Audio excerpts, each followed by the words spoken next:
amateur MMA asshole asked you to engage in aggressive altercation. Who the fuck is the toughest guy in here? That'd be me. Bullshit.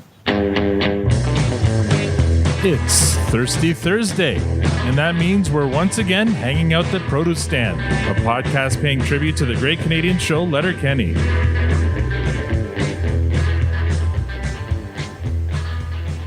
Now, I know what you're thinking. There are many other podcasts about Letterkenny out there, but this one is the only one where we're going to recap the entire episode in an absolutely amazing and austere, alliterated array of adjectives adjacently aligned as in an alphabet. Never mind. No, that would be insane. I'm Al, your host, and joining me in the room, as always, is the lovely Tanya, and online we have Squirrely Matt and the venerable, not venereal, Victor. Ew. How you guys? Oh yes, nice and slow here. Let me open mine. Slowed it down a little bit. That was a bit premature, wasn't it? There we go. What happened? Uh-oh. We're frozen. No. Oh, lost calls. See, I told you it was premature. Look at that. What happened? Look, Just something went wrong. broke it. You broke the internet. Oh, wait. Somebody's back. Call the internets, You gotta people. put it on the line. On the line. Your network is causing poor quality. What? I can hear you fine, man. Yeah, I can hear you fine. That was weird. I can still hear. Okay, that was weird. Anyway, we're back, and I didn't stop. I didn't stop recording, so hopefully that doesn't happen again. I swear to God, by season what, we'll get this right. I know. Pick one. Let's make bets on when we get a successful intro. We still don't have. We still don't have the one that we're going to submit for the It's our podcasting thing. awards. It's our thing. It's our Are we recording? Clumsy and Yes. out of touch. Yeah, we're recording this. This is what people appreciates about us. Come on. That's what we tell ourselves. Yeah. All right. So let's. You've got the guitar out. All right. Let's start with how's your week? Let's start with Victor, since you have the guitar. How was your week? It's been a good week. I'm on vacation right now. Well, staycation, as most of us go through, I guess. So I've been watching some shows and playing some train simulator games. Train simulator games? Yes. That sounds. As in choo-choo train? No, you're like actually in a real train. Well, in a real virtual train. And the controls are exactly as they would be. Like each model, it has its own controls, obviously. And you learn how to operate the train, and you gotta go and do all the things that a train driver would do. Anyway, so they've got all these famous tracks and routes from all over the world, and they have one in Canada. All right. And what they thought would be the most wise choice is the section between Oakville and Hamilton. Yeah, that sounds amazing. Not the trip through the Rockies or Lake Louise or even out east through but Oakville and what? Hamilton. The picturesque so if you're like in some, Mohawk Mountains. Did we just Is there a Snowpiercer track that you get to ride on? Because that'd be fun. I feel like that will come before you'll ever get to see Toronto or Vancouver in a game. Oh my god. So I just kind of had a flashback to or what is it? Fun with Flags? Fun with Flags with Sheldon Cooper there for a second. Well, Sheldon did love his trains. That's what I was thinking. Oh boy. I have a hard time with that one, because even like we tried to get my kids remote control cars one time, and my wife's grandmother got them these remote control cars, but they only went forward and back. Yeah. And I tell you, within like 5 minutes, the kids were over them. They're like, what the fuck do I do with this? Yeah. It's like the slot cart tracks that we have here. They come out once a year around Christmas time, and then they get put away again. That's it. That's funny. What can you do on the train? Literally, like just everything that you could imagine, which would be not fun to watch, but it's fun. You're not selling us on it. Oh god! The thing is, like, if you're driving like one of those giant freight trains, the most complicated thing about them is learning how to stop them, because there's 4 or 5 different braking systems on them. Right. And you have to do everything in a certain way, or the thing isn't just not going to stop. Okay. Victor? Okay. Wait. What spawned, like, what was it that you thought of and you're like, ooh, trains. That's what I want to do this week. What was the thought? Like, that's easy. I was having so much fun playing my other game, which is a bus simulator game. Oh my God. You know what, Victor? I'm this coming is what over. we appreciate about you. I am masking up and coming over. I want to give it a go. The pandemic has claimed yet another victim, Victor's sanity. Lord, So, Victor, you can redeem that's yourself awesome. right now. You've got your guitar. awesome. Play us something real quick. Redeem yourself, please. We'll play something smooth and easy. Can you hear that? Yes, perfect. So, Matt, you can tell us about your week while Victor plays smooth and easy music. I don't know if I can top a train simulator. I mean, if it helps, I accidentally almost put my pants on backwards today. What? Got one leg in, pulled it all the way up, was about to put the second in, and caught my error and corrected the problem. So that happened. You know what? The MS Teams gate isn't allowing both you and Victor to come through. So let's check in on Victor here.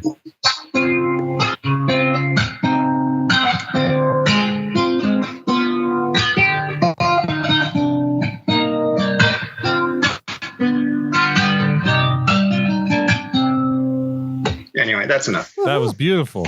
Awesome. Yeah. Sorry. Okay. Now let's go to Matt. Okay, so you had some pants issues. Yes. Yeah, almost backwards. Figured it out. Life went on. I also I had another thought this week. I fucking hate hardwood floors. Oh. Like I know it's a weird thought, but tell me. I mean, it's really the equivalent of like a museum, or that room that grandma has that you're not allowed to sit on, normally covered in plastic. Okay. That to me is hardwood floor. So I have a dog. I went to my in-laws, and of course the dog chased their stupid cat and then scratched up their floor. Mm-hmm. But what I've realized, anyone I've ever known who has hardwood floor, they spend more time concerned about what will happen to their damn floor than just living life. So I'm officially declaring I will never in my life have hardwood floor, because I'm so sick of the what kind of floor do you have in your house right now? I'm intrigued right now.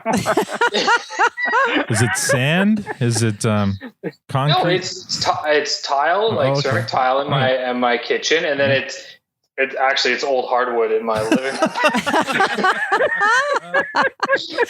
All right. Well. but it's 30 years gonna scuff, fall off so his it's okay. chair. It's 30 years scuff. So what I'm saying is I will never put new hardwood in. Gotcha. If they're already, I'll deal, and I'm okay with the scuffs. I can't change that. But I will go vinyl or laminate or anything, but deal with it, because I'm always going to have a dog. I'm always going to have kids. I mean, I got 3 of these guys. Such a bizarre thing for you to rail against, I got to say. So if you ever move into a new house, first thing you do is you're going to hire a bunch of... If it has hardwood, it's a game to your house and scuff up the floor. Yeah. Pre-scuff. Or It's just like, whoa. Is that engineered hardwood, or is that like the real thing? Or like, what kind of hardwood situation you got there going? All right. Tanya, how was your week? Well, today. I know. Here we go. I went to a floor store. Gotta say, no joke. Went to a floor store, and I'm kind of with Matt. So I'm all about bulletproof. I need something that is going to stand up and last for years to come. I want to do it once and good, and that's it. So we've opted to go with the new vinyl flooring, the vinyl planks. Yeah, see, my man. So vinyl planks, that's what we're going with. And ordered myself a box. Gonna have a look at it before pulling the vinyl the same as linoleum? No, it's not. It looks like I mean, it's kind of like those. It's a step up from the laminate stuff. It's like much thicker, much more durable. It's waterproof. It's waterproof. It's much more durable than the laminate. It won't swell. It won't. It's bulletproof. Yeah, it better be for a kitchen, because it's going to be in our kitchen. So yeah. So You can, Matt, you can go for cement. Yeah. So we'll invite you over and your dog, and you guys can just run around the island when it's in. And, but I imagine animals don't like hardwood at all, because especially dogs, because they just kind of slide off of it. Like I'm picturing, what was that? Was it Alpo dog food? The commercial where the dogs would like take the corner, but then they'd slide. Keep on. That's sliding. exactly what happened. Only this 100-pound dog chased a cat basically on a sheet of ice across my in-laws' floor, leaving all of her wonderful claw marks everywhere. Yeah. So, all right. Yeah, it's stressful. It's stressful. it is. That's it. It is That's stressful. I don't want that stress in my life. Yeah, it's unnecessary stress. It's true. It's true. Interesting. Yeah. So my week, I can't even think about my week. I have no idea. Oh, I got more if you need help. Oh, well, right. Give me a story then, quickly. Yeah, how was Al's week? Yeah. So we're preparing because COVID has not put us into close enough proximity to each other. So the move is on. We will never. We've moved. We've bought our one and only house. We will never leave it. And we are prepared to all take into the basement now, 4 of us, with Alan and I and the 2 kids. And we're going to live here for, I don't know, 2.5 months. Almost 2 months. While our main floor gets renoed. Yeah, that'll be fun. So the plans are in the works, and boxes are starting to get packed. And we're starting to slowly make the downstairs our new home for a while. Yeah. And and we're trying to also get ready and prepare for if the school closes. COVID numbers are going up some more. So if that happens, then we're going to school and work and live and sleep and be all together. So yeah, if we start talking a little crazy or opening up a few more beers than usual. Yeah, like for example, if we start talking about playing train simulator games or having like a jihad on hardwood floors, then yes. But do you have a bug out plan? Because this is sounding very close to an episode of Doomsday Preppers. Well, the worst case scenario is if school did get canceled, we'd probably wait the weekend or 2, and then Tanya would move in with the kids into her in-laws, just to create some separation. No, your in-laws, my parents. My in-laws, your parents. There you go. So yeah, that's the plan. If things go to shit, that's what's going to happen. Yeah. You definitely need to be capturing this on film from this very first day. Oh man! Because there could be a very entertaining documentary at the end of it. Yeah, I feel like at the end of this, it needs to be like a comic strip of some kind. I'm thinking. Yeah. I'm not looking forward to it. I'm just thinking of the end game. I'm thinking, we're going to spend Christmas in a new house, in our new kitchen, in our new main level. So be good. Fingers crossed that's how it's going to happen. If they let you leave the basement, yes. Exactly. All right, here we go. Well, don't bore us. Get to the chorus. Let's see. Oh, wait. I forgot to do the Twitter thing. See, today's just been all messed up. All right. We've got some new followers on Twitter. Follow us on Twitter, Produce Stand Pod. We have some new followers I'd like to welcome. Jonathan E. Lancaster from Shawnee, Kansas. Thank you, Jonathan, for following. Take Up Space Podcast, another podcast from Parts Unknown. Michelle Stetson from Maine. Baby Bird from Parts Unknown. Megan from Seattle. Robert from Parts Unknown, Burned Out from Parts Unknown, Dennis Guggen from Washington, Michigan. Is there a Washington just in every state in the U.S.? I guess. He's a maker of custom Funko Pop figures, which was kind of cool. I was checking out his site. He's got he makes figures for anybody. If you can even get a Squirrely Matt Funko Pop if you want. You know what those are, right? Yeah. What is a Funko Pop? No, but I'm curious now. It's like these little figurines that have like big heads and yeah. They all look very similar, but they all have their own personality. Like a bobblehead? Except they don't bobble. They don't. Yeah. No bobbling. You see them at the game store where we buy video games. I know what you're talking about now. I didn't know the name of them. Stores have like a whole wall of them. Gotcha. From, the big heads. Floor to the ceiling. The statues with the big heads. Yeah. And William Carroll from Brisbane, Queensland. Thank you so much for the follows and thank you for listening, guys. Where's Queensland? It's in Australia. Really? Yeah, So I noticed on the chart thing that we there's quite a few listeners in Australia. I mean, at least a few popping up, and it caught me off guard. I didn't realize that Letterkenny had reached that far. Yeah, well, I had a great, cool interaction today with somebody from Australia. We'll talk about that later because he sent me a nice message, and I'll read that later in the comments. But first, let's get to this. Well, don't bore us. Get to the chorus. Last week, we reviewed season 1 with Dean Giles from the How Are You Now podcast. That season received fresh ratings from Dean, Matt, and myself, and clearance ratings from Victor and Tanya. This week, we're recapping the first episode of season 2, A Fuss at the Ag Hall. So let's first talk about homework. Matt, did you do your homework? It did. 3 hours before the show this time. Oh, well, all right. That's good. Okay. Victor, did you do your homework? Yeah, I did yesterday with this time with William and Linda. Okay, cool. And Tanya, did you do your homework? We did. That was last night's to-do list. Yeah, before we watched some more Fleabag. Anyway, okay, cool. So that's a great show. We start with our cold open, and yeah, Maddie. Okay, here we go. Wayne and Derry recap what happened in the season 1 finale cliffhanger, and go on to describe what happened next in a brilliant barrage of barnstorming barbs, berating big burly brutes, bringing brain-busting bombs and body blows before being good. You get the point. The whole thing's too long in a clip, but in a nutshell, after Wayne gets knocked down, he gets up again, and I'll let him and Derry take it from the letter H.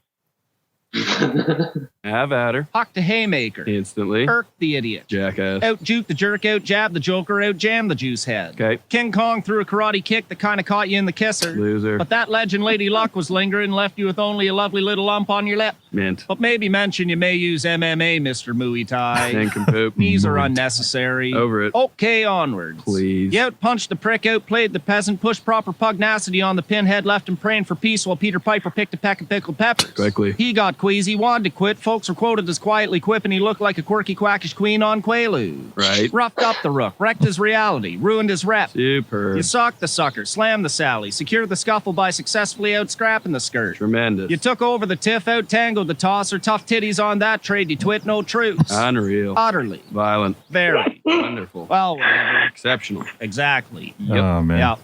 Zebra? Zip it. Zip it. So well done. So how, Matt, you and I have seen this before, so we knew what happened, but how long did it take you guys to realize they were going through the alphabet on that one? Oh, were they then? Apparently just now. So they actually, this is, and I don't know, I'm quoting this on the fandom side. This is what Jared Kiso actually refers to as the alphabet aerobics. Oh, is that what it's And called? if you're that's a term he's coined for it. He does it in a couple episodes. Yeah. And it's each one. If you're paying attention, Daryl's saying something with the first letter of the next line. Yeah. And then Wayne goes on a rant trying to use that letter in as many words as he can. Oh, interesting. To pace out that line. I saw your tweet today referring to alphabet aerobics, and I thought you made that up. So Nope. That's a Jared Kiso. Yeah. Did you realize that's what was happening, Victor? No idea. Now you're going to have to go back and listen to it because it is fucking brilliant. It is really, it's well done. Yeah. It was overwhelming, right? Because that was the first time I was hearing that, and it was just overwhelming trying to just keep up with it. Yeah. For sure. There's you want to make sure you don't miss like any golden nuggets in there, and so yeah. Well, even if you catch the end, they clearly ran out. There's like zebra, zip it. Yeah. And this is the kind of episode where I don't know if it would have been enhanced by having the subs on, but yeah, there's a lot of that where you have to listen intently because it goes by pretty quickly. Scene 1, after the music, the Hicks are hanging at the produce stand. Derry asks Wayne about the date he went on the previous night. Wayne refuses to talk about it, says he'd rather have a cup of fart in the face. What's cup fart? That's when you farts into your hand and then cup it like you're transporting a tiny bird and release it into the face of an unsuspecting pal. That could be worse things. Welcome. I'm laughing because Victor's laughing. Times that you're transporting a tiny bird, it's a relatable reference. I can't be the only one who's actually done this before, right? Oh man. So finally Wayne relents and talks about his date anyway. Well, for starters, I ran late chorin', so I didn't have time to get the truck washed before I went over there. So? Well, so what if Dad's standing there when I come up the laneway to pick up his daughter with a dirty truck? You say, who's this tit? Fair. And I barely got the truck in park before she hops in there, so I can't get the door for her. So? Well, so what if Mom's standing there and I come up the laneway to pick up her daughter and I don't get the door for her? She say, who's this nut tugger? Fair. Well, I couldn't get my footing after the rocky starts. Nothing to report thereafter. Fuck. I only live to fight another day. Yeah. So Wayne is looking for love, and he basically breaks the fourth wall by giving the theme basically for season 2 of Letterkenny. Well, I am looking for love. Boy, howdy. Like, I've been going on dates. We'll be going on other dates. We'll get after it. Like, if there was a general theme, like for the next 6 weeks, would be Wayne's looking for love. He's basically saying, all right, the next 6 episodes, this is what it's all about. Wayne's looking for love. Just then, a beat-up green Honda drives up to the end of the laneway. It's Stuart. He emerges looking like a different person from the end of last season, wearing a hipster-style toque and scarves, baggy jeans, and an actual white T-shirt with a jacket slung over his shoulder. He almost looks like a Gap model. The Hicks proceed to give Stuart a hard time about his new look. Now, I'd say give your balls a tug, but it looks like your pants are doing that for you. You look like you could lose a hand in there playing pocket pool. Here's a poem. Starlight, star bright. Why the fuck you got earrings on? Bet your lobes ain't the only thing that got hole punched in them. See, the muscle shirt came today. Muscle's coming tomorrow. You get a tracking number? Oh, I hope you got a tracking number. That package is going to be smaller than one you're currently sporting. Tall order, Derry. You ever had a cup of fart? You can cup a fuck off. Muscle shirt came in. Muscles come tomorrow.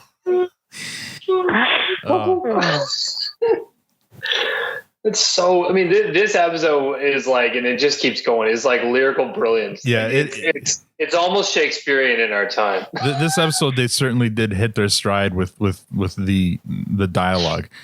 Katie comes out, and it seems she's got a date with Stuart, which he promptly tries to rub in the Hicks by trying to cop a feel, but she swats his hand away.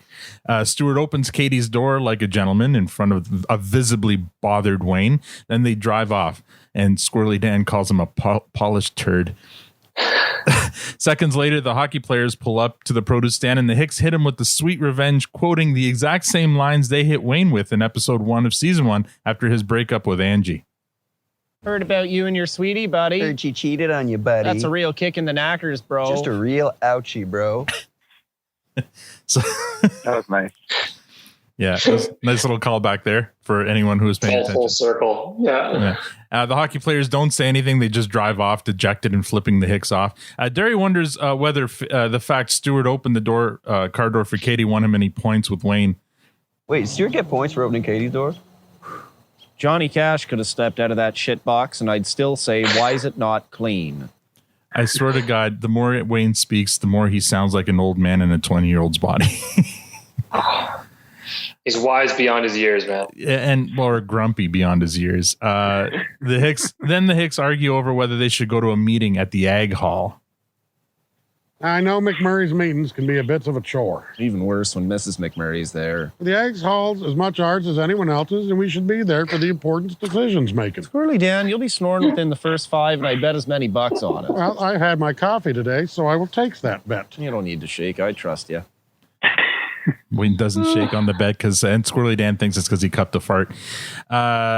So yeah, I don't know how Trevor K. Wilson gets through his lines without tripping up, like with adding the S's and stuff. It just sounds. It's hard. Yeah. It's so hard. All right, scene 2. So after the bet, you cut to Squirrely Dan sawing logs at the Ag Hall meeting. He's like snoring very loud. McMurray's leading the meeting. It's already been going on for almost 2 hours. Mrs. McMurray, played by Melanie Scrofano, is taking notes and lovingly watching her husband lead the meeting. All those in attendance look really bored watching the McMurrays do their thing. Like an example of one of the important issues they're voting on in the latest item, McMurray wants to change the Egg Hall's rubber doormat from a Remington charcoal 4 foot by 8 foot by 3 millimeter thick rubber doormat to a raisin charcoal 3 foot by 6 foot 3 millimeter rib vinyl boot tray. So these are the kinds of important things. The motion is seconded by Mrs. Murray. Seconded so hard, and during all of this, Squirrely Dan is still snoring loudly. Mrs. Murray yells at him to wake him up. He wakes up in a jerk and he says, Don't touch it, it hurts.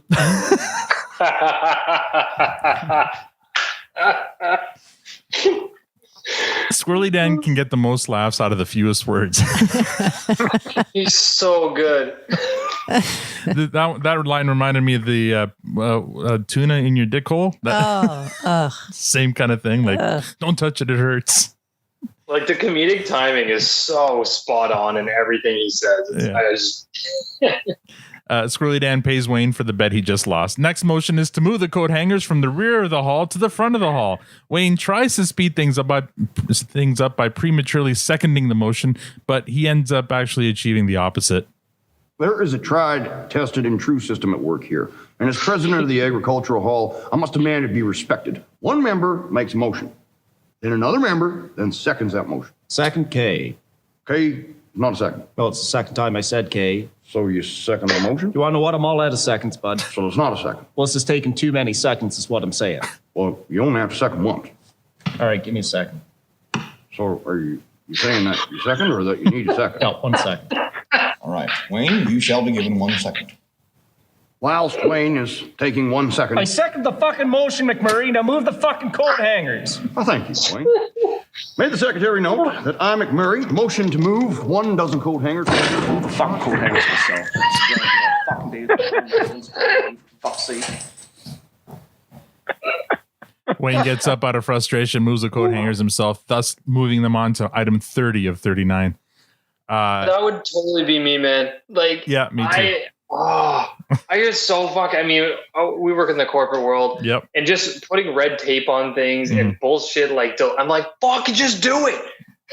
Yeah. Actually, I had that happen in a meeting last week where we had a meeting and somebody's like, oh, we need to get this done. And luckily somebody's like, well, I'm just going to do it right now. And everyone was kind of taken aback going, oh, okay. And it got done. And like, that was like the first meeting in like months where like something was actually achieved at the meeting. Yeah. So yeah, I've got a pretty hard and tested true approach where I'm just like, I'll beg for forgiveness later. Yeah.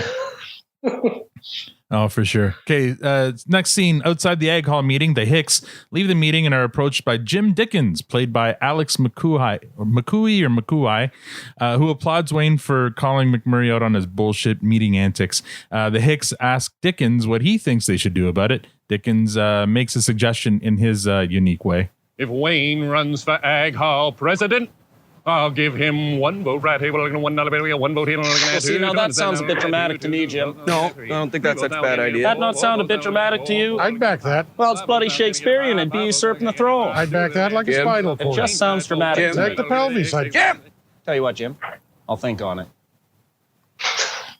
Yeah, that character is he grows tired on me after a while. It's exhausting to listen to an auctioneer. Yeah. What's the point? I don't know. Seriously, what's the fucking point? Brilliantly played by him, but yeah. Oh, it's exhausting. To move things along fast. You just said that you're tired of the corporate world putting the red tape on it. I don't even know what they're asking. Now, if you had an auctioneer in your meeting, wouldn't things just move along? I don't know. No. I don't know. No. I'd be too. Or we'd be overbidding on everything because I would just be sure. I'd be too busy daydreaming about beating him senseless. So quick production note I make here. Jim Dickens and Bonnie McMurray are the only 2 characters on the show that have full names, first and last names, which is interesting. Like people are either referred to by their last name, their first name, or their job, like coach. But Jim Dickens and Bonnie McMurray, Mrs. McMurray. No, not Mrs. McMurray. Sorry. McMurray's daughter, or not daughter, even shit. Daughter, sister, mother. Together. His sister, yeah. Kind of show you're running here, Craig. I don't know. I'm tired today. Anyway, so interesting fact there. Only 2 characters with full names. Scene 4 at the rinks. Riley and Jonesy were cut from the Shamrocks hockey team, and also from Katie's Heart. Just a series of bad bounces for a couple of stick and pucksters, bud. Not getting the bounces, bro. Cut from the Letterkenny Shamrocks in our overage year, bud. No victory lap for the Chamois, bro. No victory lap, Ferda. And no Katie. Katie Cat stepped out. 2 times. Played around. Got a matinee. Carried on. You know, I should be mad, but I'm just sort of sad. Poor Riley and Jonesy. Now they're starting their first year of senior hockey. They walk into the Letterkenny Irish dressing room. That's the senior men's team. And the scene is intense, what they're not what they're used to. These players are older, super tough looking, and committed to working everything out, especially legs. Next scene, the Hicks are sitting on Wayne and Katie's back porch. Katie comes up looking for Stormy, their dog. Wayne has put her in her pen to punish her for trying to kill her stud again. Katie's proud of her girl. It seems Wayne and Katie are trying to breed Stormy, but having trouble. This is when we learn more about Wayne's love for dogs, especially his dog. Why? Well, fucked if I know, Dan. It's supposed to be natural for animals to want to breed. And fucked if those pups wouldn't be as beautiful as she is. She was a beautiful pup. She's a beautiful dog. She was a gorgeous pup. Well, she's a gorgeous dog. Well, why is she in her pen? It's because aggression's to be discouraged. It's like Caesar Milan says, exercise, discipline, and affection in that order. Aggressions to be discouraged, coming from Wayne. Wayne's quote of the famous dog trainer Caesar Milan sends the Hicks on one of their usual jags. I'd have a bloody Caesar. Do you want to know what? I'd have a Caesar too. I could have a Caesar if you guys are having Caesars. Hard to see a Caesar not want a Caesar. That's actually how they market Caesars. Squirrely Dan suggests that they call Gail because she has some studs for Stormy. This is when we learn that Modine's burnt down, which is kind of a throwaway line, but yes. So for some reason they decided that they were going to burn the bar down. Squirrely Dan is confused as to why Stormy is still trying to kill her studs. Well, why Stormy keep trying to kill all her studs? Because they're saying the wrong things, likely, just like humans. First line better be a winner. First impression's a lasting one. Derry goes on to give his secret to saying the right words. I've taken a break in the ice with the lyrics from 90s pop songs. The words are penetrating because she's likely heard them before, but she likely won't realize it when they're spoken, rather than sung with musical accompaniment. $5 says you cannot successfully sell me on this. Hey, girl, give me your heart. Make it real or else forget about it. That's Rob Thomas and Carlos Santana's. Okay. Hey, girl, I want to stand with you on a mountain. I want to bathe with you in the sea. Savage Gardens. Uh-oh. Hey, girl, I swear, by the moon, the stars in the sky, I'll be there. All for once. Well, fuck a duck. Wayne pays up on his bet. Katie comes out in the middle of one of Derry's quotes. Hey, girl, I'll make love to you like you want me to, and then I'll hold you tight, baby, all through the night. She thinks he directed it at her, so she attacks him. Squirrely Dan appreciates how good Katie is at beating up Derry. Is that what you appreciate about me? Scene number 6. The Skids are in their hideout playing video games. Stuart is there showing Katie off, but they're not paying him any attention. Katie tries to break tension by striking up conversation. The Skids are cold towards her. It's obvious they don't approve the new relationship. Katie leaves and Stuart asks the Skids, what their problem is. My entanglement? Is it when that came along? That started happening. Seriously, Stuart, what are you even wearing? It's so gay. But you're gay. So what? He's a homophobe now, too. No. Yes! I was born this way, Stuart! They proceed to have an Abbott and Costello-esque argument over The Weekend, the artist, not the calendar period. This incites... the second Abbott and Costello scene of the show. You know what? There's a couple of them. You're right, because there's that one, and then I'm blanking now. McMurray one. That's right. The second. Second. That was a very Abbott and Costello. This incites an epic EpiPen battle among the Skids where they stab each other with their EpiPens. Oh, man. Scene number 7. An emergency meeting has been called at the Ag Hall by Jim Dickens. The McMurrays are not pleased. Well, Jimmy Dickskin. Dickens. Dickskin, that's what I said. Motion for an emergency meeting, and that's why we're all here. Goddamn Dickskin's cutting into my gin and tonic time. That's all I know. Dickens. So I said Dixon. Dixon. All right, well, Dickson, you can have the floor. That little grunt at the end with McMurray. Dixon. Just the way he said it was hilarious. Excuse me. Let's see. Dickens brings a motion to appoint Wayne as the new president of the Ag Hall. Effective immediately. The motion is quickly passed by everyone except the McMurrays. Wayne takes the gavel and promptly adjourns the meeting with the back to choring. It's probably the fastest Ag Hall meeting since before the McMurray reign.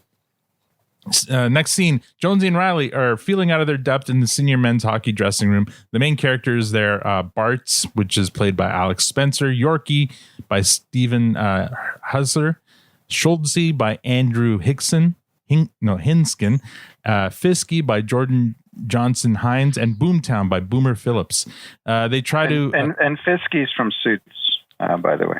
Yes, he is. You're right. Actually, Tanya, you spotted that too. One of the Wait, what? The senior hockey players, Fisky, is on Suits. Okay. He's one of the lawyers on Suits. I'll have to look that up. Yeah, they try to make a good first impression. It doesn't go well. You boys want to go wheel some snipes after pracky? Wheel snipe Sally, boys. 30 fucking dangles, boys. I'm married, you little bitch. Yorkie? Happily married. Schultze. I love my wife, pussy. Fisky. I'd fallen in with the wrong crowd, went down a dark path. My wife saved me. Boomtown? I love my wife like I love doing legs. Okay. All right. Okay. All right. I'm hit and miss with these scenes. Yeah. Like, even as they continue on, like some of them are really good. Other ones, I'm like, if I could just make it end. They get much better later on. But yeah, so Yeah. Oh no, I know. yeah. I agree. There are some really good ones. Well, we're gonna listen to one more here because Riley and Jonesy try a different tactic. You guys want to grab some sandos after pracky? Crush some appies? Gluten-free, you little bitch. Yorkie? Fuck gluten. Schultze. Gluten gives me gravy pants, pussy. Gravy pants. Gluten-free, dairy-free, gaseous, intestinal, byproduct-free. Boomtown? I love gluten-free living like I love my wife. Okay. Yeah. My favorite of those guys is Boomtown. He gets, but he's so intense about his love for his wife. The gravy pants line is killer though, especially since he follows it up with a pussy. It's like it reminds me of like the what the fuck was that movie? Anchorman. Like the Steve Carell character in Anchorman, where they kind of go around the room and list off their shit. Oh, He's yeah. a Boomtown. Yeah. So when that doesn't work, they ask the team what they do like. They all say they like winning, including Boomtown, who loves winning like he loves his gluten-free living.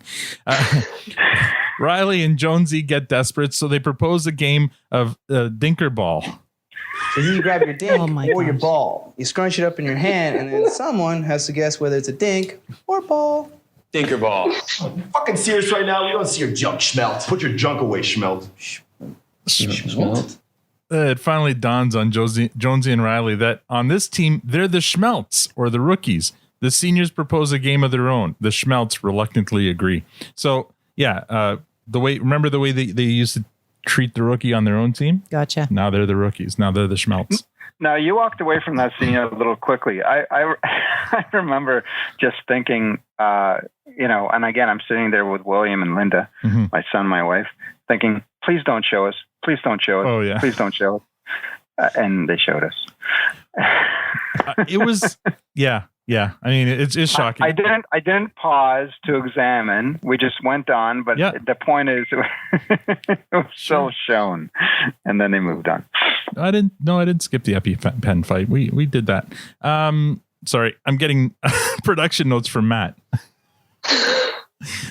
We talked about the EpiPen. Did you have any comments about the EpiPen? Well, I did. I didn't hear anything about an EpiPen. That was. I know you talked about the scene, but we skimmed right past the EpiPen. Yeah. Well, what did you think? Do you have anything to say about that? Because that's like. Well, to me, it was a hilarious part. But I love there was a comment. I was perusing Twitter, and this guy isn't a follower. He might become one. Who knows? But at David_Freeze made a comment online just today about.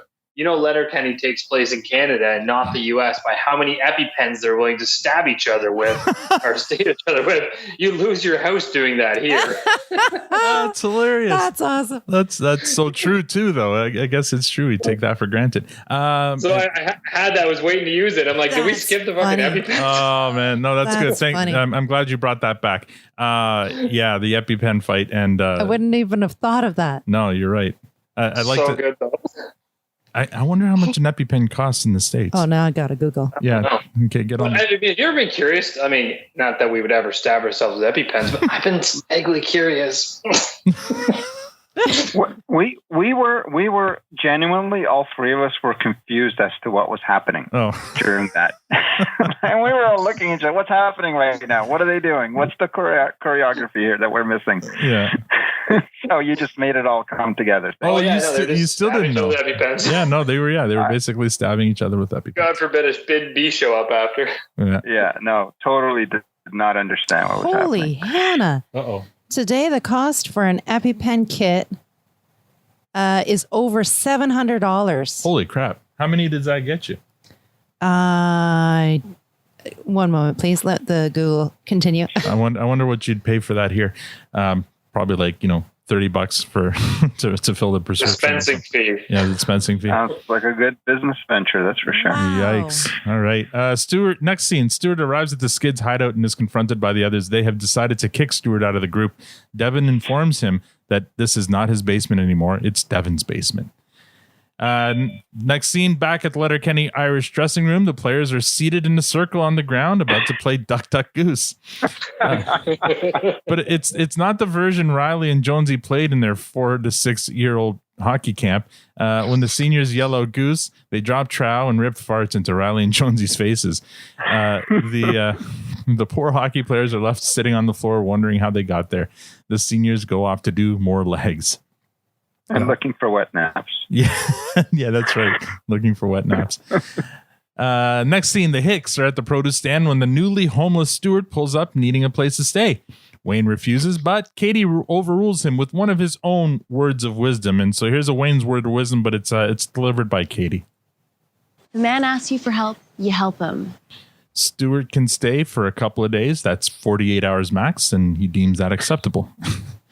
Katie shows him to the spare room. Seconds later, Tyson pulls up to the end of the laneway looking for a rematch. The music begins. Wayne does his pre-fight routine. He takes a drink, undoes his cuffs, throws out his smoke. They shake hands, and then with one headbutt, Wayne knocks him out and ends it with this line. You're fucking 10-ply, bud. Yeah. And 10-ply. Super soft toilet paper right there. Yeah, as in 10-ply toilet paper. So, and that's where the episode ends. All right. Let's initial impressions. Tanya, what did you think? We're going to start with me, are we? I choose Victor. No. Okay. No ratings yet. Just tell me about what you thought of the episode. I didn't love it. No, I didn't. It was a lot of repetition. It was just, I found that I was getting bored at some parts and kind of, it was not keeping me for sure. No. Victor? I had more fun with you guys listening to it and laughing than I did watching it. I gotta say, sorry. Victor, what did you think? So I will say that I think Linda had a similar experience, though she said she enjoyed it. I felt that she was not as amused with it as she was with some other episodes. But she also didn't hate it as much as the other episodes as well. I, on the other hand, am trying to, leave my kind of stupid old serious dad self behind and just try to watch it like with my own perspective. And I, this is guy humor, and I don't know if that's sexist or whatever, but it's definitely guy humor, and I enjoyed it. I thought it was great. It was a great start to the season. I enjoyed the episode a lot. Matt? Yeah, I liked it, man. This brought back some of those things that I loved from the early season, and then some. So this like tongue twisting lyrical mess that they create is just so impressive. We got to see the new version of McMurray this episode, which I talked about in season 1. So he starts to come alive. I'm a fan of this. I mean, this, like I said, some of the early seasons were the ones that really drew me into this show. And an episode like this was exactly what I'm talking about. It's smart, it's clever, it's just playing off all the different cues, and I liked it a lot. Yeah, I mean, I think this is the episode where they've hit their stride. They've kind of found their voice, and the writing is so tight in this episode. So good. When last season it was, uneven sometimes, but I think in this episode, so now it's just a question of whether you like that kind of humor or not, because I think the writing is really solid in this episode. Yeah. Those Abbott and Costello like scenes were tight. The intro, the cold open with the alphabet acrobats or aerobics, alphabet aerobics. Yeah, alphabet aerobics was just so impressive. I know, because in writing my own notes here, I tried to just do a couple of letters, and holy crap, that's hard. And they did the whole freaking alphabet. So, I mean, and I know that, you know, they're getting paid to do that, but it's still, and they may not have done it in one take either, but no, I know. But I mean, in terms of just writing it, like, I'm not even talking about delivering it. I'm talking about the writing is impressive when it comes to that. I mean, it's the first episode of a season 2, so there's some setup here, right? There's not a whole lot of story advancement, I don't think, in this episode. So, you know, I'm kind of. Well, it's okay. It's. I mean, that's pretty common in any season 1 episode or episode 1 of a new season. Yeah. You sort of set the stage, right? You're getting a couple new characters. You're getting what Wayne's doing and what the group's been up to. Yeah. You got a new version of Stewart there. They've sort of let the landscape, and they threw out the theme in there very purposely. Like, everything they do in the show is so intentional. Yeah. Whether you're paying attention or not, it's all very thought out. It's not just by accident. So no, I think they very much achieved a very strong episode in this one. They gave a fresh start to, like, a fresh storyline to basically all the characters, except for from our friend the Pasture, of course, which I'm guessing he's going to step in sometime in the future. But your favorite, I love that we're getting McMurray in the very first episode, because he was one of the characters I was intrigued with from the previous season. I want more of that. You know, we got Slim Jim, or what's his name? Jim Dickskin. So, you know, we even, obviously that's going to get a little annoying, but it's first impressions are all right. And also Shorzy and Jonesy. I mean, you know, they're in this whole new world with men now. So what's that going to be like? And I hear rumors that we're going to get what's his name, Shorzy? Yes. Yeah. And Tanya, we were Gale free. Gale free. I know, but it was just. Well, her bar burned down, poor girl. So. Yeah. Poor Gale. So let's go with the ratings. Fresh, clearance, or compost. Tanya, what would you give this episode? Pass. That's a hard pass.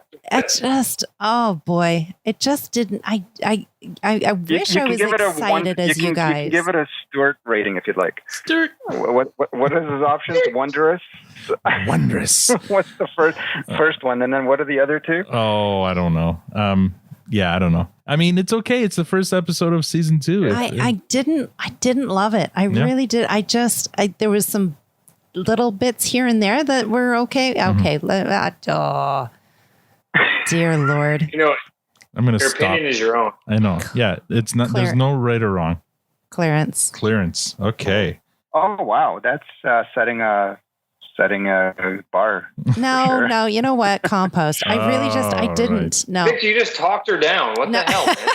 It's okay. Maybe I gotta watch it again. We need to build her back up. Like, oh, there's too. It was so much banter. It was just too much. There was no story really for me. I don't know. I didn't see any story in there. Victor, what would you give this episode? I give it a fresh, but I'm so on the other end from Tanya on this one, because I'm actually a little concerned about this episode, because I feel like they've set the bar a little high, and I'm concerned whether they can keep it at that level. So I feel like, you know, to give it a fresh on the very first episode, because I think thinking back to episode 1 from season 1, I think I gave that a clearance. And that's kind of what the understanding that the show needs to improve, right? With this one, for me, the episode was almost similar to how episode 6 from season 1. I felt this was very complete. Like, there was they introduced the new storylines. They even gave away a bit of a hint as to what the season's going to be about. It's a pretty blatant hint. I mean, it's going to be about Wayne. He basically said it. He basically said it. I think the next 6 weeks are going to be about looking for love. Yeah, they gave Wayne a new job. So yeah, and again, the whole new hockey season stuff. I don't know. I just felt like, and there wasn't anything. What I really enjoyed and what I appreciate about this episode is there wasn't anything. That was perfect. there wasn't anything negative. It was all wholesome, good fun. Like nothing negative or gross or anything like that. So I have to give it fresh. All right, good. Well, it'll come. Don't worry, Matt. Yeah, I mean, let's first call out that's the furthest on the scale that Tanya and Victor have been on the episode. I'm like, I even called to you to like support me on that one. All right, that's all right. I'll be a lone wolf. I think you need to go back, rewatch it, and then come back Apparently. with a fresh rating next week. I was like, Tanya's on an island, but that's okay. Boy. It's okay. It's what we appreciate about it. Matt. We're all about conflict. It's a hard fresh for me, man. This one was just. It was good. I mean, I would rebut all the things that Victor said. I mean, I like the new storylines. It started off that alphabet aerobics was just epic. And it introduced new characters, enhanced some storylines, took them some things in some different directions. I'm excited to see where the rest of the season goes. So it's a fresh. For sure. And I'm concerned as to where the season's going to go. All right. You're worried about the hockey boys, eh? I don't know. I just feel like it's going to get down and dirty. Well, we'll see. I'm going to give it a fresh, but it's kind of on the border. I'm going to give it a border fresh. And again, because, the writing, again, they hit their stride with their writing in this episode. I think this is now a better indication of the quality of writing that we're going to get from now on. And so that's why I really enjoyed it. I loved a lot of the comedic scenes in this. Dickens isn't one of my favorite characters, but he's in it, so I'm not going to hold it against him. The Abbott and Costello Lake scenes, everything about it is good. It's setting up the season. So again, I mean, I'm not expecting, if we think back to season 1, there was a lot of unevenness, but at the end, it all built up to episode 6, and I think that's what's going to happen this season as well, right? So we're going to get some episodes where the story is going to get pushed more than others. In this case, we're just kind of introducing new kind of plots and new characters. So, but I think it was done well, and I think the writing in this episode was really good. So I'm definitely giving it a fresh. So let's go to our favorite episode rankings. I won't start with Tanya because she, I feel like she thinks I'm picking on her by making her start. So let's go with Matt. Matt, your favorite episode. So right now you've got. I got it right here. Fuss in the back. I'm ahead of you. Number 1, Fuss in the Back Bush. Number 2, Super Soft Birthday. Number 3, Wingman Wayne. Number 4, Ain't No Reason to Get Excited. And number 5, Rave. Where would you put this episode? Give me the 3-second. What's Ain't No Reason to Get Excited again? What was that one? That's the episode 1's season 1. So that's the very first episode. So I'm going to bump Rave off the list. I'm going to put this at 5. Number 5? All right. You're putting it at the bottom. You liked it so much, but you're sticking it at the bottom. But they're all fresh. In his top 5, they're all fresh now, I believe. Yeah. I haven't looked, but I'm willing to bet that they're all fresh now. Victor, what about you? So let me run yours down. Fuss in the Back Bush. So see, episode 6 is your number 1. Fart Book is your number 2. Super Soft Birthday number 3. Ain't No Reason is number 4. And Rave was number 5. Where would you put a Fuss at the Egg Hall? Would it even make your list? I'd put this at number 2. So move everything down. Wait, this is pushing Fart Book down? Wow. Yeah. Really? Yeah. I like Fart Book, I think Fart Book wasn't perfect. This one, for me, this was... You're damn right it wasn't perfect. I'm surprised. Well, I mean, this episode also had some fart-related humor in it, so you'll enjoy that. Yes. But this for me was a more complete episode. Like I mentioned before, I felt like much like my still the number 1, which was episode 6 from season 1. And this was a complete episode for me. I felt like the only kind of confusing scene was the fight with the EpiPen. So, but I guess now it makes sense. It makes sense. So now that it makes sense, is it any better to you, or is it still pretty nonsensical? It was still nonsense. I feel like anything that the Skids will ever do will always be nonsensical, so that's okay as long as they, it knows itself. It being the collective, right. But But I'm happy that the rave kind of gets bumped off, because that was I never felt happy about seeing that on my list in the first place. So, all right, great. So there you go.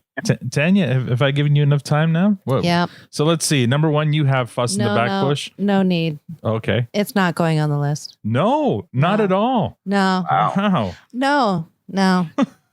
I really see. I guess not. I mean, if you gave it a compost, then it wouldn't be able to knock anything off your list. And you know what? Here's my commitment to you. I will watch it again. I will commit. I've had a busy week. So maybe I was not in the right headspace. I will. You guys are all loving it just so much. And I will commit myself. I will watch it again, and I will re-rate it to next week. Oh, Matt's got his hand up. Did you want to say something, Matt? I figured it out. Oh, there was not one reference to an ostrich in this episode. Oh my! You know what it was, and I'm going to tell you. You're right. She's missing the ostrich. No. I think there was I listened to your highlight reel, Al. There was a lot of. There was a few things that Letterkenny podcast trailer to an ostrich trailer. So I when I was editing, that was on purpose. So when I was editing that trailer together, I wanted to show first of all the progression of season 1, where I had Tanya and Victor kind of not liking the show, to the end where they were liking the show. Then I had all this golden footage of Tanya just she can't get her mind around the ostrich, so it all had to go in there. And one reference. No, okay. So I'm going to tell you though. I'm going to tell you why this one isn't going to make the list. I was a little hurt that Katie is with. You don't like Katie going with being with Stuart? Yeah, he was like. Oh, he was hanging on her. Mm-hmm. It seems like she's just taken it to a whole newer. I feel like she's so ballsy. She speaks her mind. She punches Wayne in the she's so she's such a strong person, it seems. And I get that she's a bit slutty, but for her to go to that level and him trying to lick her face, and to squeeze her. Well, I think that's more him being awkward around her than her. Like, I don't. I get that. But wait a second. Mm-hmm. I mean, remember how what was it, episode 5 or episode 6, where he totally got destroyed? Yeah, in front of everyone. And I get that. Yeah. Maybe she's just doing her community service at this point. Maybe she basically cheated on Riley and Jonesy with Stuart. She even stood up to Riley and Jonesy. Like, she would put them in their place if they tried to do something that she was like, no, not letting you guys get away with that. So I was like a little taken back by her and that relationship. So Tanya does not approve. She's in control. She's doing it because she wants to do it, not because Stuart wants it. No, for sure. She's not doing anything for Stuart or like that because Stuart wants it, but she may be doing it because she feels bad for him or something. But I'm thinking it's a charity thing. Yeah, fair enough. So that and the ostrich, I get it. Yeah. So, and it's dawning on me now why we're big in Australia, because of the ostrich. Oh.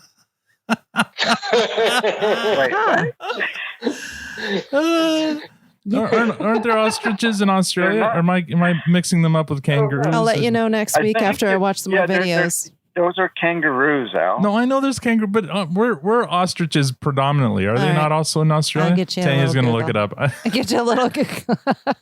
That's probably like a racist thing to say. But anyway, did I say my... Oh, yeah, so my ranking. Let's see. I've got Fuss in the Back Bush, Super Soft Birthday, Ain't No Reason to Get Excited, Rave, Wingman Wayne. I got to say... I lost you guys again. You guys are back. Okay. We're good. My rating for this one is going to be, I'm going to put this in number 4. It's going to knock Wingman Wayne off and push Rave down. It's good, but I still like the season 1, episode 1 better. And it's nowhere near Super Soft Birthday or Fuss in the Back Book for me. So it's going to be my number 4. Wow. Yeah. For me, this was a million times better than season 1, episode 1. Yeah. Well, I mean, in terms of the writing, you're probably right. They've found they've got their voice, but I don't know. See, I still liked episode 1 better, just kind of dramatically and as an introduction to the show. Just some Africa. Africa. Oh, okay. Yeah. I was off by an entire fucking continent. Sorry about that. I want to crush your dreams. My apologies. A very small number of them also call Outback South Australia home. Oh, there you go. Okay. So you're not, or was not it wrong. maybe it's more emus too? I think emus are anyway. Oh yeah, the emu. But all right, let's. I'm going to read some listener comments here. We got a lot this week. Oh wow. I got this email. This came to us in our email. I've only listened to the first episode. You guys brought up how Super Soft Birthday Party got its name. Letterkenny is a cartoon they made. There's 7 2-minute episodes of the main 4 and how they met in elementary school. It introduces Derry, how he got his nickname, and they introduced Squirrely Dan. Just as funny as you'd imagine it would be. And that's from Angela. Thank you, Angela. I was aware of Letterkenny. I don't know if you guys were. Did you guys know about Letterkenny?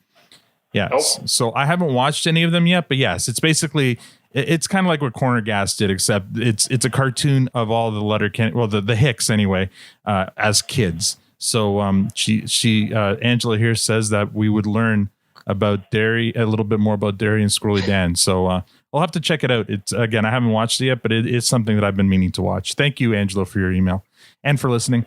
Connor Patrick McNeil is the coolest skid. Plywood baby, what? And that's from Cat from Ohio Characters. Connor is the one of the skids that doesn't speak, the one who's always smoking. He's also, I've been talking to him about maybe coming on our show, so we're working on that. Rolled, hands down, season 1 all the way through and to 8, and waiting on 9. Fucking figure it out. That's what I say. That's from Rosalind Kind. So Rolled is a favorite. I mean, he's Dean's favorite as well. Again, I don't think he did much in season 1, but in this we learned nothing about him in season 1. No, so I don't know. Yeah. But I mean, in episode 1 of season 2 already, he's said more than he did, I think, all of season 1. Exactly. This is a great one. Hearing Dean from the How Are You Now podcast blurt out my name because he recognized it while a guest on the produce stand made my whole weekend. Pitter patter podcasters. That's from Lorna Violet. Thank you so much, Lorna, for listening. And yeah, that was funny when I was reading her name last week and Dean it's like, oh, I know Lorna. Yeah, so there you go. Squirrely Dean says, I had a blast chatting with these fine folks this evening. If you're a fan of Letterkenny and its message, your family, take a listen to the Produce Stand podcast. They are our people. Dean, you are a beauty. Thank you so much. You are a beautician. It was a lot of fun having him last week. Yeah, it was fun. And I'm looking forward to the season 2 recap when we can have you back on. Maybe even Tiara can join us that day. So we'll see. I know that she's back at work, so maybe not, but it'd be nice. Hey, at Produce Stand Pod, listening to your season 1 cast. Thank you for your respect to natives regarding the term spirit animal. We appreciate you standing up for us. And that's from Crazy Talk Al. You are welcome, Allison.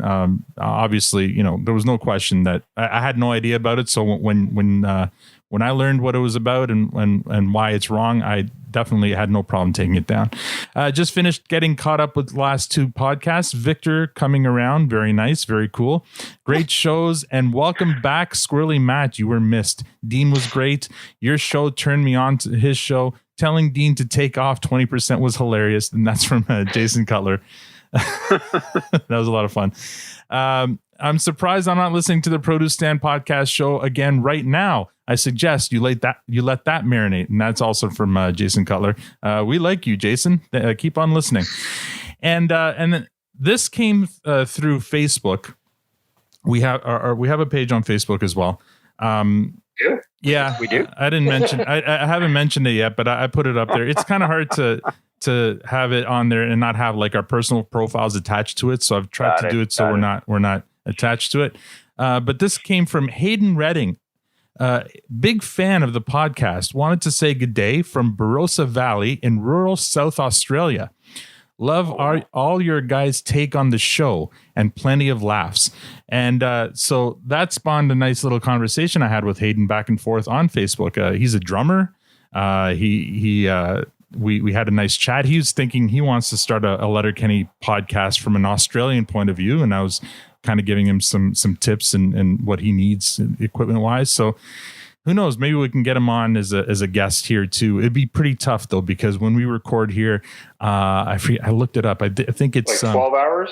Yeah, I think it's like 10 or 11 o'clock the night Friday morning there, and Hayden has a day job, so unfortunately it would be pretty tough for him to come on. But I told him if he ever did get a podcast up and running, that we would definitely talk about it here. And I did have one scientific Twitter poll last week. It had to do with euchre, because we were talking about it, but Dean didn't seem to think that it was, a thing. But I started wondering, is it only a thing in Ontario? Because I remember in college, university, that's all we played. Yeah. I grew up playing euchre, man. Yeah, me too. So my poll was, do you play euchre? And, unfortunately, Letterkenny Problems did not retweet, so we only got 17 votes. But the results were in. 58.8% said, I fucking love euchre. 17.6% said, I fucking love Bob Euchre. That's shout out to Victor there. Well, thanks to this poll. My son and I went and watched Major League the other day. Oh yeah, just a bit outside. Bob Euchre is the commentator. Yeah, in that game. That's right. Yeah, and movie. He's the dad in Mr. Belvedere. Oh, okay. He is the dad. Yes, but he's also a former sportscaster. Tied at 11.8%. There is at number 3. It's a card game, right? And number 4, only old people play it. And that was probably just Dean. Because my equivalent of that answer, only open, is bridge. Yeah. If I hear someone playing bridge, they're elderly. There actually, at our work, there used to be a group of elderly who played bridge in our cafeteria every day. Oh yeah. See, people that play bridge didn't have TVs when we could, and it's so. That's my point. Yeah, you have to have commitment in order to learn that game. Yeah, I've tried a few times. I don't understand it. The other one that it seems to I see more people playing it is cribbage. It's one that I knew. Too much math. Yeah, it's a lot of math. Is that the one with the pegs? Yeah. Yeah, and a lot of math. Yeah. I think I think I learned how to play that in 8th grade, probably because of the math element or whatever. But I'd rather do shuffleboard or love shuffleboard. That's an old person thing. I know. But that's why I referenced. I mean, it's no train simulator, but I guess.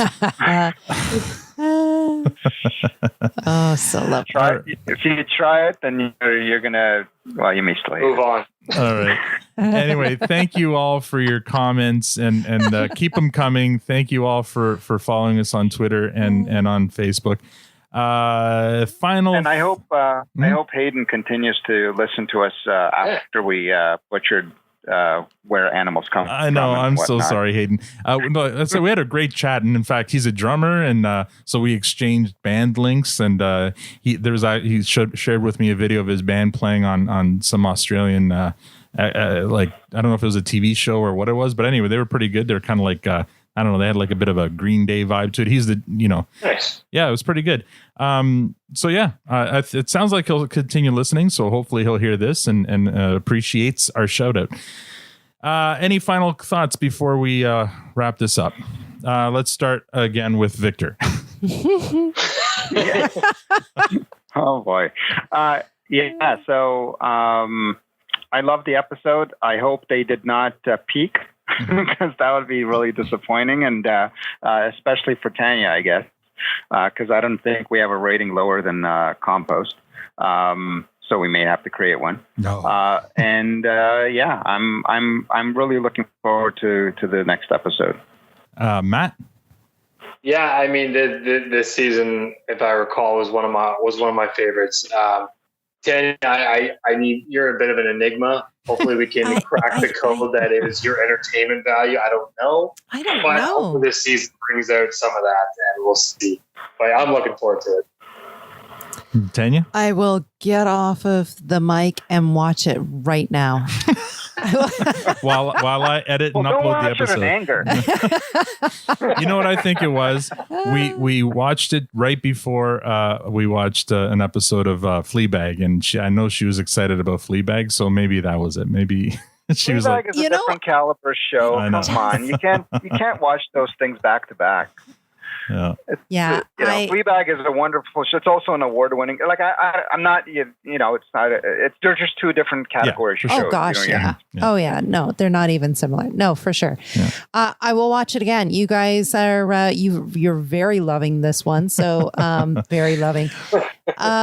Yeah, maybe I missed something. I don't know. I will watch it again. That's my commitment. Well, what I'll say, and I said it before, I think the writing in this episode is solid. They're hitting their stride with it. So the only difference here would be if you don't like the kind of humor that was written in this episode, then that might be why you wouldn't like it, right? So there's a lot of hockey player stuff in there. There's a lot of like the skids in there and stuff. So I mean, it's going to be, depending on who the main storyline revolves around, you may not, maybe that's why you didn't appreciate this one as much as Victor.